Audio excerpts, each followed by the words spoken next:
নমস্কাৰ, মই সঞ্চিতাই মোৰ সঞ্চিতাৰ অসমীয়া পাকঘৰে আপোনালোকক সকলোকে স্বাগতম জনাইছোঁ। এতিয়া 8 বাজিছে, মই গা পা ধুই আহিলোঁ। ৰাতিপুৱা মই খানাৰ ব্যৱস্থা কৰি আছোঁ। ৰাতিপুৱা আচলতে আমি ভাতেই খাওঁ। ভাত খাবৰ বাবে অকণমান ভাতত মই লাগি আছোঁ। মইনো কি বনাইছোঁ, ৰাতিপুৱা আমি কি খাম, মই দিনটো কি কৰিম আপোনালোকক অকণমান দেখুৱাম বুলি ভাবিছোঁ আজি। আহক তেনেহ'লে মই মোৰ ভিডিঅ'টো আৰম্ভ কৰোঁ। আহক। আৰু এটা কথা, মোৰ ভিডিঅ'টো আপোনালোকে সম্পূৰ্ণকৈ চাব প্লিজ, কাটি নিদিব। সম্পূৰ্ণকৈ মোৰ ভিডিঅ'টো চাব বুলি আশা থাকিল। আহক তেনেহ'লে মই মোৰ ভিডিঅ'টো আৰম্ভ কৰোঁ। খালোঁ, ভাত পানী খাই আজৰি হ'লোঁ। ভাত পানী খাই কাপোৰ কানি ধুই আজৰি হৈ সেইটো ৰিকিকো গা ধুৱালোঁ। ধুৱাই পেলাই মই ভাবিছোঁ ইয়াক খুৱাই লওঁ। খুৱাই পেলাই মই অকণমান ছালৰ যতন ল'ম বুলি ভাবিছোঁ। সেইটো কাৰণে মই ভাবিছোঁ বিশেষকৈ যিহেতু ঠাণ্ডা পৰিছে, ছালবোৰ বৰ শুকান লাগিছে। মই ভাবিছোঁ মুখত কিবা এটা ঘঁহোঁ, আৰু কিনো ঘঁহোঁ আপোনালোককো অকণমান দেখুৱাম বুলি ভাবিছোঁ। তেনেহ'লে এইফালে চোৱা, নাপায় পঢ়া কথাটো হেনো তাক ক'ব লাগে। সি মানে আজি পঢ়িলে, তাকে ক'ব লাগে। আহক তেনেহ'লে মই ছালৰ যতনটো কেনেকৈ লওঁ আপোনালোককো অকণমান দেখুৱাওঁ। ৰিকিয়ে হেনো তাৰ নামটো কয়, সেইটো কাৰণে মই ভাবিছোঁ অকণমান তাৰ নামটো সি কেনেকৈনো কয় আপোনালোককো অকণমান দেখাওঁ। ৰিকি কোৱা, তোমাৰ নামটো কৈ দিয়া। নমস্কাৰ, মোৰ নামটো শ্ৰী হামা। অকণমান হাঁহি দিয়া। মই যে কৈছিলোঁ ছালৰ যতন ল'ম বুলি, মই বোলো ছালৰ যতন লওঁ যেতিয়া আপোনালোককো অকণমান দেখাওঁ। এতিয়া যিহেতু ঠাণ্ডা পৰিছে, স্কিনবোৰ মানে ছালবোৰ কিবা শুকাই গৈছে, টানি ধৰিছে, আৰু বিশেষকৈ মোৰ স্কিনটো অলপ ড্ৰাই। সেইটো কাৰণে হাত ভৰিবোৰো হৈছে টানিছে। হাতৰ ভৰি মই বেলেগ এদিনা দেখুৱাম।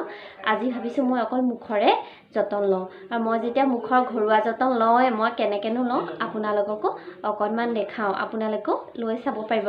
মই আগতেও লৈছোঁ এনেদৰে, বহুত ভাল পাইছোঁ। বিউটি পাৰ্লাৰলৈ যোৱাতকৈ ঘৰতে যতন ল'লে বেছি ভাল হয়। মানে ঘৰুৱা বস্তুৱে আমাৰ স্কিনটো বহুত প্ৰটেক্ট কৰি ৰাখে ধূলি বালিৰ পৰা। সেইটো কাৰণে ঘৰতে মই বেছিভাগ যতন লওঁ। এয়া চাওকচোন, এয়া দেখিছেনে? মই ইয়াত মচুৰ দাইল লৈছোঁ। এয়া মচুৰ দাইল, তাৰপিছত অকণমান পিঠাগুড়িটো কিয় লৈছোঁ মই কৈ দিছোঁ। পিঠাগুড়ি যিহেতু মানে খহটা এটা ভাপ আহে পিঠাগুড়িত, গালত যেতিয়া মই ঘঁহি নিম তেতিয়া মোৰ লেতেৰা যিবোৰ মলি থাকিব সেইবোৰ ওলাই অহাত সুবিধা হয় পিঠাগুড়িয়ে। যেনেকৈ আমাৰ বিউটি পাৰ্লাৰত মাছাজ কৰোঁতে যে খহটা যিটো বস্তু আমাৰ ইউজ কৰে, তেনেদৰে পিঠাগুড়িও আমাৰ সেই বস্তুটো মানে সেই লেতেৰাবোৰ ওলাই অহা সুবিধা হয়। সেইটো কাৰণে আধা চামুচমান পিঠাগুড়ি ল'ব, তাৰপিছত এচামুচ মৌ লৈছোঁ, আৰু অকণমান আধা চামুচৰমান এচামুচৰ জোখৰ গাখীৰ লৈছোঁ। আপোনালোকে সৰ বা দৈও ল'ব পাৰিব। মোৰ হাতত দৈ নাই, সৰো নাই, সেইটো কাৰণে মই গাখীৰ অকণকে লৈছোঁ। কিন্তু সৰ বা দৈ ল'লে বেছি ভাল হয়। মই গাখীৰেদিয়ে কৰিম। তেনেহ'লে কৰোঁ আৰম্ভ। এইখিনি মই মিলোৱাই নাছিলোঁ। পিঠাগুড়ি আকৌ এবাৰ কৈ দিছোঁ মই কি লৈছোঁ। পিঠাগুড়ি লৈছোঁ আধা চামুচ, মচুৰ দাইল লৈছোঁ, মৌ এচামুচ লৈছোঁ, তাৰপিছত মই গাখীৰ লৈছোঁ। আপোনালোকৰ যদি গাখীৰ নাথাকে তেতিয়া দৈ ল'ব পাৰিব, হয়তো সৰো ল'লে হ'ব।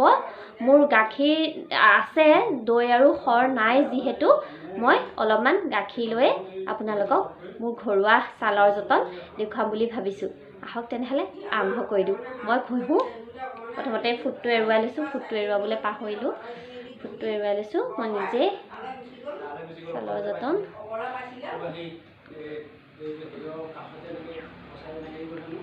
এনেকৈ প্ৰথমতে এইটো মাছাজ কৰিব।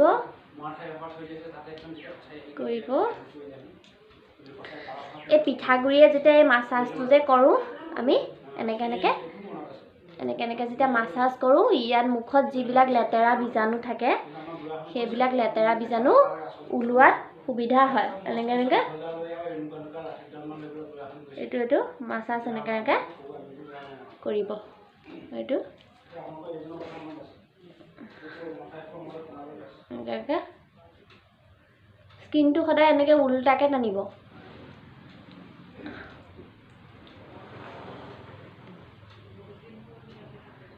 চাওক, অলপমান ডিঙিটো মই ঘঁহি পেলাই দেখুৱাইছোঁ আপোনালোকক। এয়া চাওক,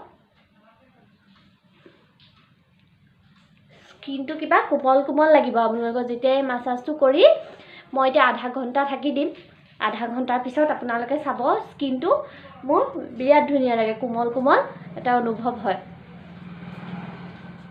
মোৰ গোটেইখিনি ঘঁহি হৈ গ'ল মই এতিয়া আধা ঘণ্টা ৰ'ম আচলতে এনেকৈ ৰ'লে কথা ক'বই নালাগে কিন্তু মই কথা কৈছোঁ কথা ক'লে এইবিলাকত চিন বহি যায় বুলি কোৱা শুনো মই কৈছোঁ আৰু মই আধা ঘণ্টাৰ পিছত আকৌ লগ পাই আহিছোঁ তেনেহ'লে এয়া চাওক মই আধা ঘণ্টা হৈ গ'ল মুখখন ধুই আহিলোঁ এয়া চাওক কেনেকুৱা স্কিনটো ছফ্ট হৈ গৈছে চাওকচোন ইমান ধুনীয়া হৈ গৈছে স্কিনটো কোমল হৈ গৈছে মানে লেতেৰা যিবোৰ বীজাণু আছিলে যিবোৰ ধূলি বালি আছিলে সেইবোৰ আঁতৰি গ'ল এনেকুৱা ধৰণে আপোনালোকে সদায় কৰিব পাৰিব একেবাৰে সহজ পদ্ধতি এদিন কৰি চাবচোন যদিহে মোৰ ভিডিঅ'টো ভাল পালে আৰু এটা কথা কওঁ মোৰ ভিডিঅ'টো প্লিজ সম্পূৰ্ণকৈ চাব আৰু যিসকলে মোৰ ভিডিঅ'টো ছাবস্ক্ৰাইব কৰা নাই সকলোলৈ অনুৰোধ মোৰ ভিডিঅ'টো যাতে সকলোৱে ছাবস্ক্ৰাইব কৰে লাইক কৰে শ্বেয়াৰ কৰে আৰু কমেণ্টো কৰে আৰু কাষতে থকা বেল বটনটো ক্লিক কৰি ৰাখে মোৰ যাতে নতুন ভিডিঅ' বা ৰেচিপি আহিলে প্ৰথমতেই পায় এতিয়ালৈ আহিছোঁ পুনৰ নতুন ভিডিঅ' বা ৰেচিপি লৈ